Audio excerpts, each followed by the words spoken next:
여러분, 배달 중개업체 이러면 딱 생각나는 데가 배달의 민족이 있죠. 그 다음에 요기요가 있고요. 배달통이 있고요. 그리고 쿠팡이츠가 있습니다.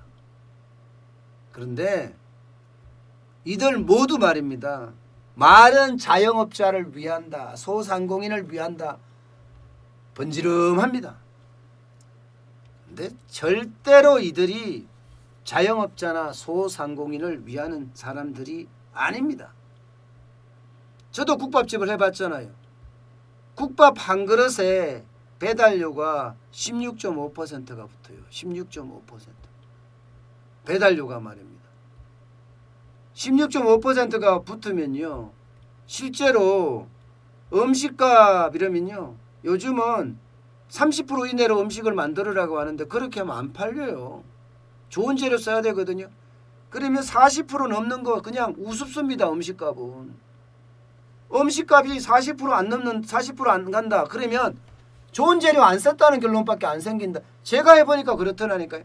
제가 좋은 재료 쓰고 또 맛있는 재료 쓰려고 그러면요. 이게 원가가 40%는 이제 우스워졌어요. 여기에 배달료 16.5% 갖고 가면 나는요. 인건비는 어떡합니까? 인건비는 그러면. 인건비는 어떡하고 또 수수료는 어떡하고요? 그러면 실질적으로 남는 게 없어요. 남는 게. 근데 이 쿠팡이츠는요. 더합니다. 예.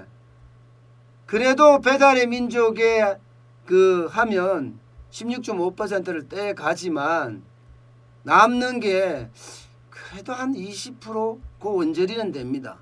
20% 언저리는. 예. 제가 실제로 오미래 소고기 국밥이나 국밥집을 운영해 봤으니까 말입니다. 그런데 이 쿠팡이츠는 그것도 안 돼요. 그것도 안 돼요. 제가 처음 왔을 때 그들이 이제 저한테 그런 이야기를 하더라고요.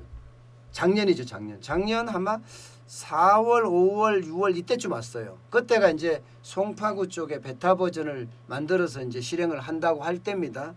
그때 이야기가 수수료 1,000원밖에 안 뗍니다.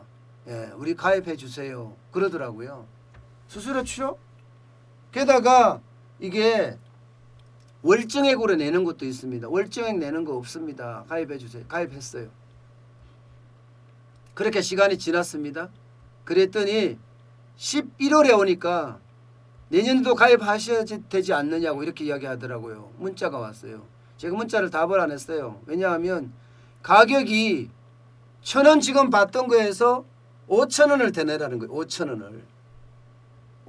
그러면 국밥 한 그릇 8,000원 받는데 2,000원을 걔들한테 6,000원을 걔들한테 주면 저는 뭐가 남나요? 남는 게 없습니다. 남는 게 아예 없어요. 오히려 손해볼 수도 있어요. 제가 그런 짓을 왜 하겠습니까? 그래서 제가 거절했죠. 그랬더니 찾아왔더라고요. 찾아와서 쿠팡이츠에 가입하시면 좋습니다 하면서 지금까지 했던 혜택 다 드리겠습니다. 그런데 말을 들어보니까 그렇더라고요. 실제로 한번 볼까요?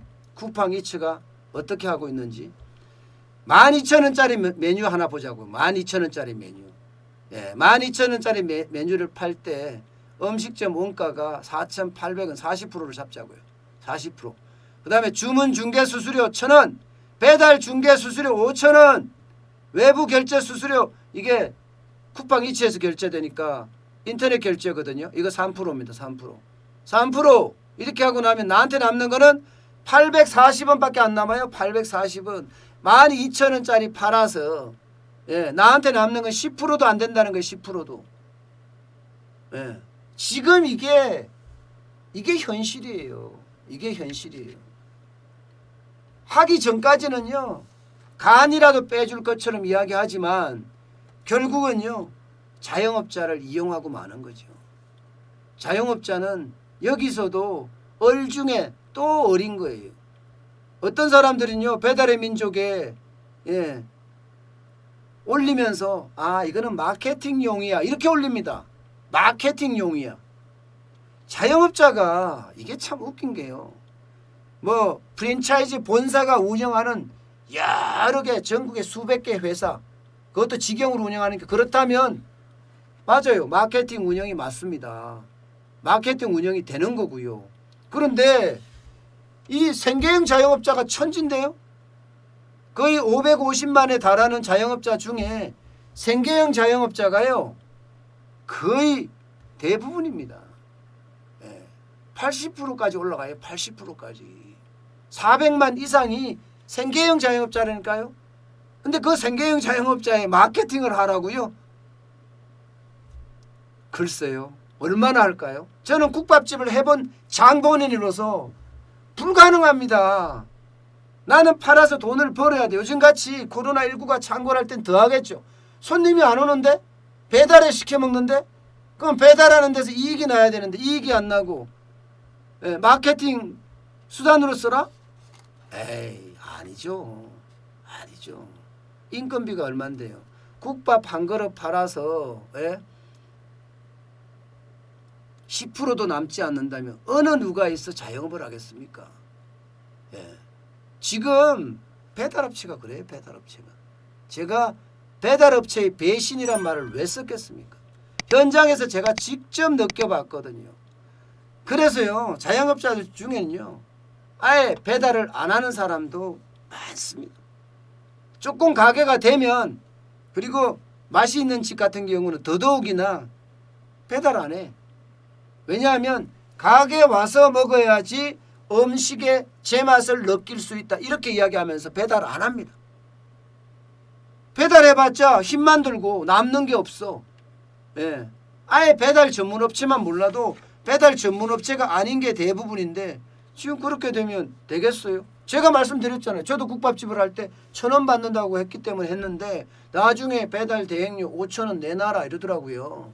주문 중개료만 1,000원 받는 줄 알았더니 그러면 남는 게 뭐가 있냐고요. 남는 게. 게다가 그 당시에 이제 오토바이를 가지고 직접 배민 라이더스라고 합니다. 이렇게 저는 배달하는 걸 선택을 했어요. 그러면 이 선택은요. 16.5%인데 쿠팡은요. 20%. 그것도 20%. 제가 이런 얘기하면 좀 그렇긴 하지만 제가 그 당시에 느낄 때 도둑놈 이렇게 느꼈습니다. 재주는 누가 넘는데 돈은 누가 챙긴다고. 곰이 넘었으면 곰한테 줘야 되는데 왜 왕서방한테 주냐고요. 정부의 정책이라는 게 바로 이런 데가 정책이 필요한 거예요. 이런 데가 독점하고 횡포 부리고 갑질이라는 게 이런 거 아니에요? 갑질이라는 게. 이런 데 바로 정부의 어떤 정책이 제대로 먹혀서 자영업자 소상공인이 장사를 할 수 있게끔 만들어주는 것. 이것도 방법 중에 하나가 아닐까요? 저는 그렇게 생각해요.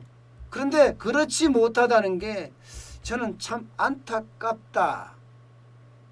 정부는 현장에 없다. 이런 생각이 드는 겁니다.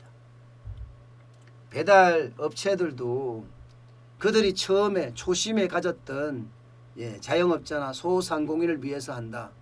저는 그런 원칙을 좀 지켜가면서 상도덕의 예를 확립해가면서 사업을 했으면 어떨까 싶습니다.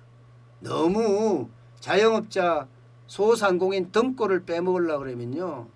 이게 결국은 역풍을 몰고 온다는 거 분명히 알아요.